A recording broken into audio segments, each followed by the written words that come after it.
Здравствуйте, дорогие юноши и девушки. Вы знаете, вот сегодня сбылась моя мечта.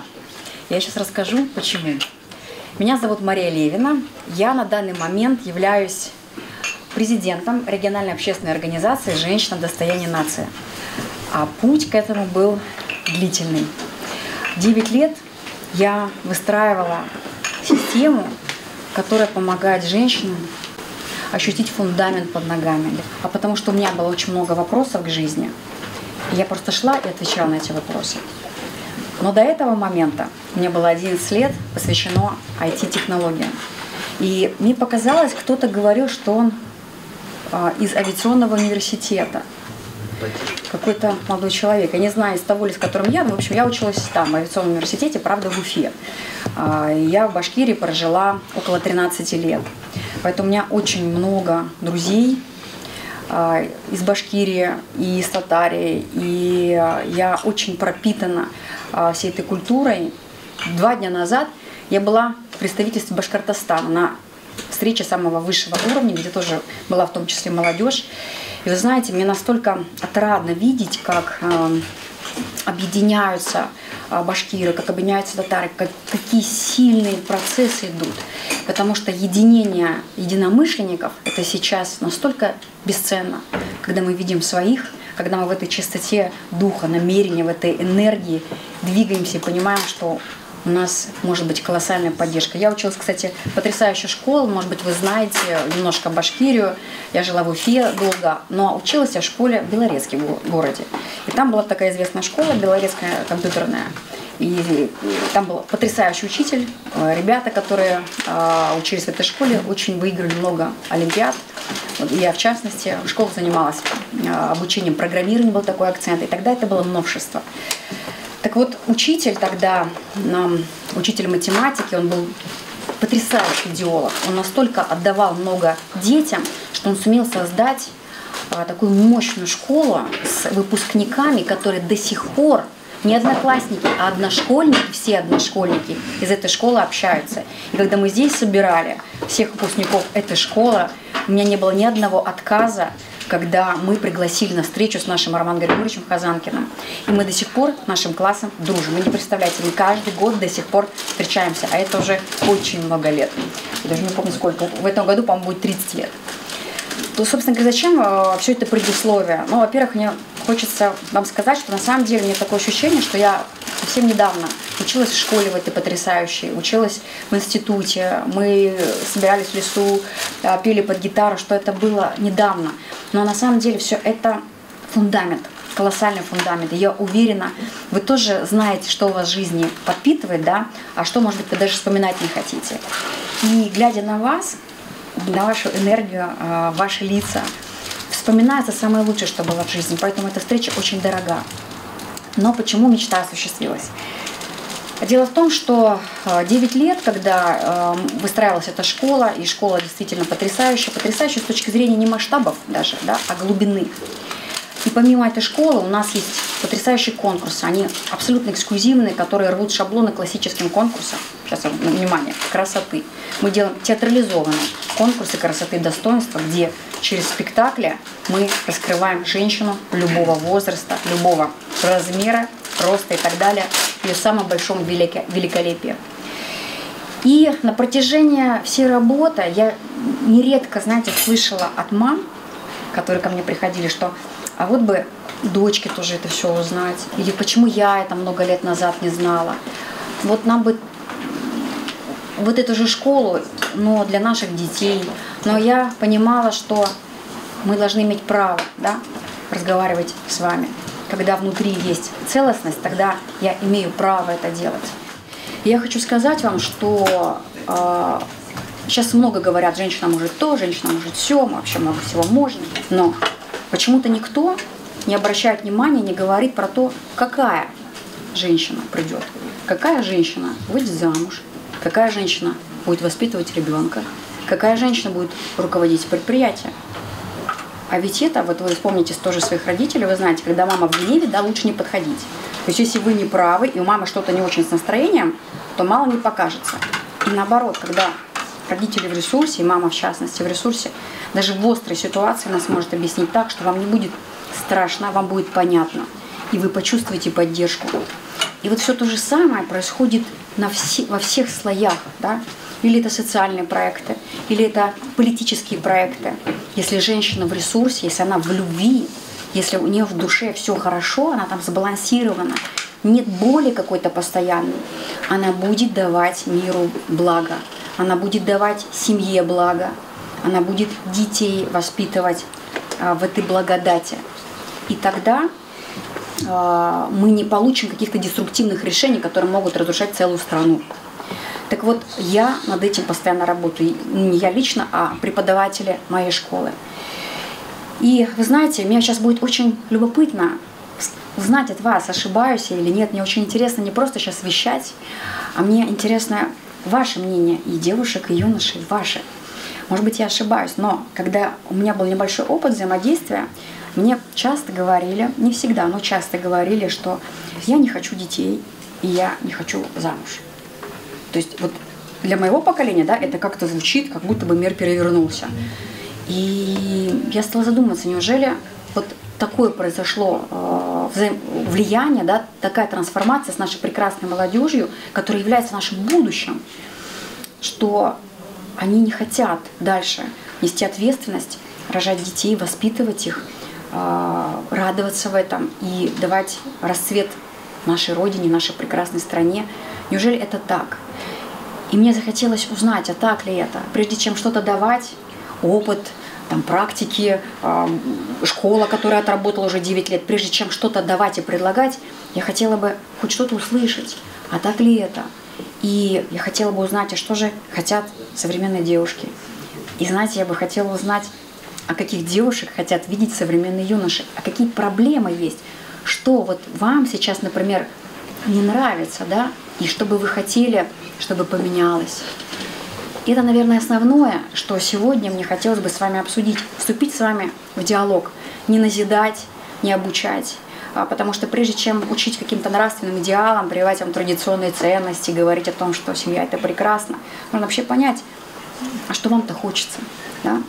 И вместе уже выстроить какие-то совместные шаги, которые будут радостные, которые будут и с куражом, но не обесценивать то базовое, главное, духовное, с чем будете идти вперед, становиться депутатами, олигархами. Но согласитесь, без какого-то света в душе, без какой-то главной такой важной миссии все будет рушиться. Вы как политики уйдете в корысть, да, и рухнете.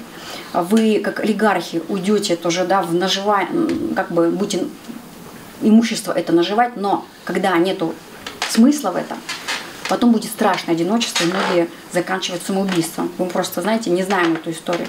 Поэтому, чтобы не было трагических финалов, важно, чтобы горела душа. Так вот, мне лично хочется, чтобы я смогла помочь вам с нашими, там, не знаю, там, соратниками, специалистами, чтобы ваша душа горела, чтобы ваша миссия, пусть даже если она меняется, но она всегда вас вела вперед, и вы понимали, что даже если это разрушится, вы все равно встанете с колен и пойдете дальше. Мне сейчас 19 лет, я понимаю, что я когда-то выйду замуж, у меня когда-то будут дети. Но сейчас я понимаю о том, что в нынешней ситуации я не понимаю, когда я смогу решиться на такой шаг. Я обучаюсь на педагога, я изучаю детскую психологию, все остальное. Я понимаю то, что детям нужно очень много энергии, очень много сил. И понимаю о том, что я сама из многодетной семьи, и не уверена, что я когда-то решусь тоже, чтобы создать многодетную семью. Потому что я думаю, что самая большая загвоздка – это финансовая сторона. Честно вам скажу, я сама родила ребенка. Первая моя беременность была в 35 лет. 35 лет. Я к этому шла, у меня были там свои тоже определенные страхи перед семьей. Но я в какой-то момент времени я поняла, зачем я живу, чтобы есть и одеваться. Вот, правда, по большому счету, да, какая бы там карьера ни была, если все сводится к этому, то становится дико пусто. И знаете, вот мне тоже удивительно, и мы это возьмем на заметку, почему вот сейчас девушки говорят, а на что я буду опираться, мне же нужно там как бы иметь какой-то финансовый бэкграунд, да, почему мы перестали на мужчину опираться? То есть это вообще задача мужчин. Даже если вы как бы будете обеспечены, когда вы рожаете, когда вы с малышом на руках, вы не сможете так же работать. То есть если вы, конечно, не хотите ребенка там на няню повесить, да, или куда-то сдать его. То есть я считаю, это кардинально важный момент. Мы должны научиться доверять мужчинам, что они нам обеспечат тыл, и они нам обеспечат достойное существование нашей семьи. И вот эту вот связку надо выстраивать. Нет такого, что женщине нужно там обеспечить себя и потом уже находить мужчину, потому что мы сразу как будто бы недоверие в него загружаем. Потому что у меня там на всякий случай что-то есть, поэтому если будет плохо, я понимаю, куда я уйду. Понимаете, иногда надо шагать в пропасть. Вот пропасть это не в плане того, что это что-то страшное, неизвестное, а это я тебе доверяю. Я понимаю, что жизнь разная, и может произойти все, что угодно. Но если мы уже с червоточинкой вступаем, да, вот в эти вот отношения, 100% эта червоточинка даст о себе знать.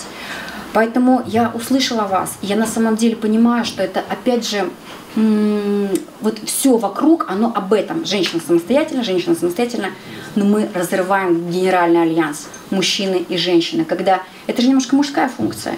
Получается, мы когда немножко эту мужскую функцию перетягиваем на себя, мужчину настолько же лишаем силы. И вы знаете, я когда вышла замуж, я прям заставила себя не выходить на работу. Заставила, потому что я была руководителем уже. Я понимала, что если я сейчас продолжу работать в этой же стадии, я буду постоянно строить мужа. И мне нужно было перестраиваться, как делать правильную иерархию, чтобы он был главой. Мне было очень тяжело.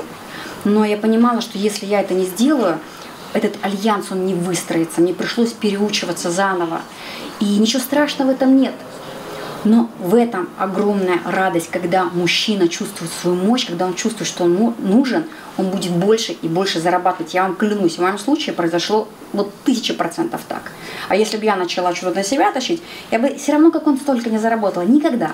Мужчина все равно будет больше зарабатывать. Это эксклюзив, когда женщины вырастают сильно в сумме. Но если мы даем мужчине эту силу, он вырастет колоссально.